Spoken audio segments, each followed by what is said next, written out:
ओम नमः शिवाय। हर हर महादेव। 9 अक्टूबर सोमवार, अश्वनी कृष्ण दशमी है। अगर इस दिन का नक्षत्र देखा जाए तो अषाढ़ेसा है। यह दिन आपके जीवन के लिए अति लाभकारी है, क्योंकि तीर्थ दशमी के साथ साथ सोमवार पड़ रहा है और इस दिन का नक्षत्र अषाढ़ेसा पड़ रहा है। तीर्थ दशमी नक्षत्र अषाढ़ेसा दिन सोमवार का यह विशेष उपाय है, जिससे आप अपने जीवन की कई सारी समस्याओं से छुटकारा पा सकें। चाहे आपके घर में कितनी बड़ी दिक्कत क्यों ना चल रही हो, चाहे आपके घर में कितनी बड़ी परेशानी क्यों ना चल रही हो, इस एकमात्र उपाय से आपके जीवन की कई सारी समस्याएं आसानी से समाप्त हो जाएंगी। तो यह उपाय आपके जीवन के लिए बेहद लाभकारी है। इस एकमात्र उपाय से आपके घर में चल रही कई सारी परेशानियों से छुटकारा पा सकते हैं। जैसे कि अगर आपके घर में पैसे की बहुत ज्यादा कंगाली चल रही हो, आपके घर में पैसा बिल्कुल आ ही नहीं रहा हो, या अगर आपके घर में बहुत ज्यादा कलेश चलता हो, बात बात पर ही झगड़ा हो जाता हो, आप लाख कोशिश करते हो तो भी,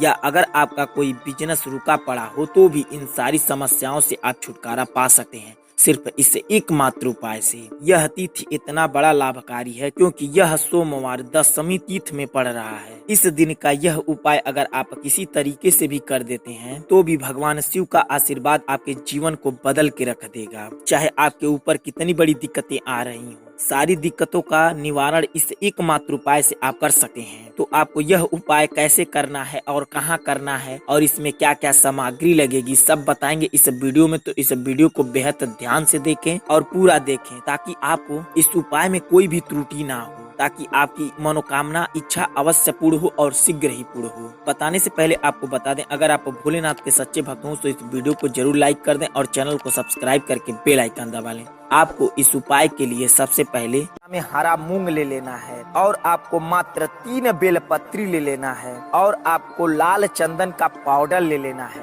इन सारी सामग्री के साथ साथ आपको 1 लोटा जल ले लेना है। इतना सब कुछ सामग्री लेने के बाद आपको चले जाना है भगवान शिव के मंदिर पर। इस बात का बेहद ध्यान रखें, आप उसी शिव मंदिर पर जाएं जिस शिव मंदिर का प्राण प्रतिष्ठा हो चुका हो। अगर आपको नहीं पता है प्राण प्रतिष्ठा क्या होता है तो हम आपको संक्षिप्त में बता देते हैं। जब किसी भी मंदिर की स्थापना होता है तो सबसे पहले उस मंदिर में प्राण प्रतिष्ठा की जाती है, उसके बाद ही पूजा पाठ किया जाता है। एक बात और आप ध्यान में रखें, जो आप लोटे का जल लें वो अपने घर का ही होना चाहिए। ये नहीं कि रास्ते में कहीं से भर लें और मंदिर पर जाके ही भर लें, नहीं, आपको वह लोटे का जल अपने घर से भरना है। और अगर आपके घर में गंगा जल रखा हो तो उसमें लोटे में थोड़ा सा मिला लेना है। जब आप शिव मंदिर पर पहुंच जाएं तो आप सबसे पहले घंटी को 3 बार बजाकर हर हर महादेव का नारा एक बार जरूर लगा लें। अब आपको शिवलिंग के सामने बिल्कुल बैठ जाना है। इस बात का बेहद ध्यान रखें, जब आप शिवलिंग के सामने बैठ रहे हो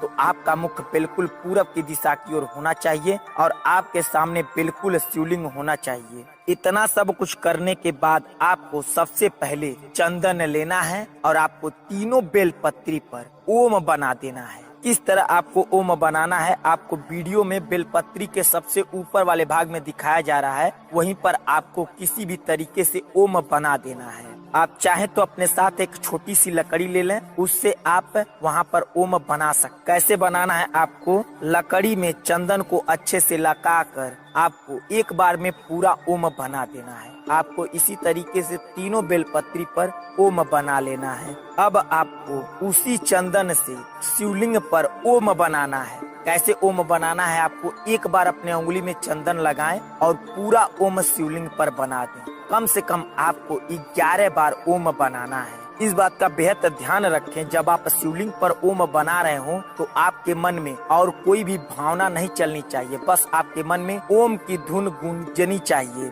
इतना सब कुछ करने के बाद अब आपको तीनों बेलपत्री लेना है और एक बेलपत्री अपने हाथों के बीच में रखकर हाथ जोड़कर 11 बार ओम नमः शिवाय का जाप करते हुए आपको एक बेलपत्री शिवलिंग के ऊपर रख देना है। फिर दूसरी बेलपत्री लेना है, अपने दोनों हाथों के बीच में रखकर 11 बार ओम नमः शिवाय का जाप करते हुए आपको अशोक सुंदरी की जगह रख देना है। फिर आपको तीसरी बेलपत्री लेना है, अपने दोनों हाथों के बीच में रखकर 11 बार ओम नमः शिवाय का जाप करते हुए आपको जलधारी के बिल्कुल सीधाई पर रख देना है।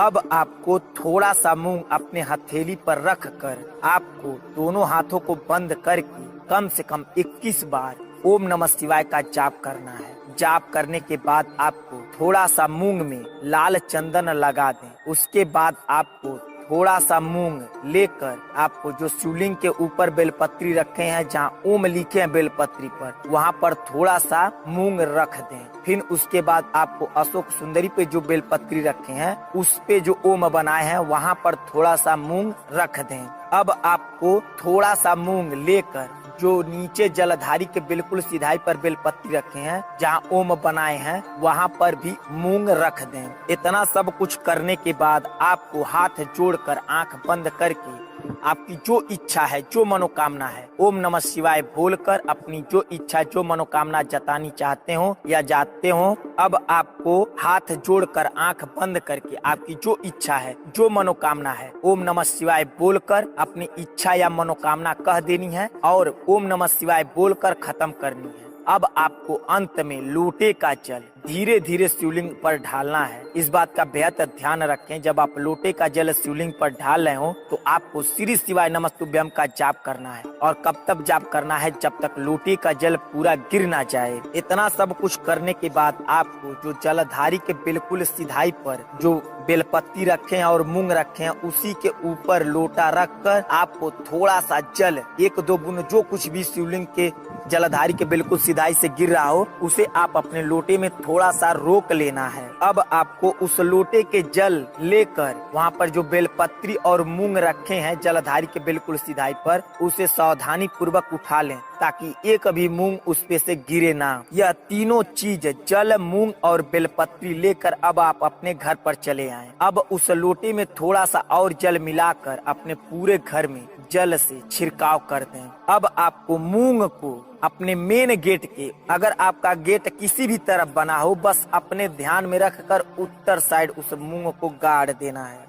और उस बेलपत्री को जहाँ कहीं भी अपने घर में पूजा पाठ करते हो, उस बेलपत्री को रख देना है। अब आपको ठीक उसी शाम उसी शिव मंदिर पर जाना है जिस शिव मंदिर पर आप पूजा पाठ किए हो। और कब जाना है? जब सूर्य देवता डूब जाते हैं और जो लालिमा छाई रहती है, उसी समय आपको एक दिया और वही लाल चंदन थोड़ा सा और ले लें और लेकर चले जाएं। और आपको एक बाती और थोड़ा सा तिल का तेल लेकर चले जाना है। आप जैसे ही शिव मंदिर पर जाएं, वहाँ पर ठीक जिस प्रकार आप सुबह में चंदन से ओम बनाए थे, उसी प्रकार आप शिवलिंग पर ओम बना दें और 11 बार अब भी आपको शाम को भी ओम बनाना है। अब आपको वहाँ पर एक दीपक जलाना है। दीपक जलाकर आपको उस दीपक का आंच लेकर आंख बंद करके आपकी जो इच्छा है, जो मनोकामना है, कहकर आपको चले आना है अपने घर पर। अब आपका यह उपाय पूर्ण होगा और आपकी जो इच्छा है, जो मनोकामना है, वह शीघ्र और अवश्य पूर्ण होगा। अगर आपको यह उपाय समझ में आ गया हो तो कमेंट बॉक्स में श्री शिवाय नमस्तुभ्यम जरूर लिखें। अगर नहीं समझ में आया हो तो कमेंट बॉक्स में पूछ सकते हैं,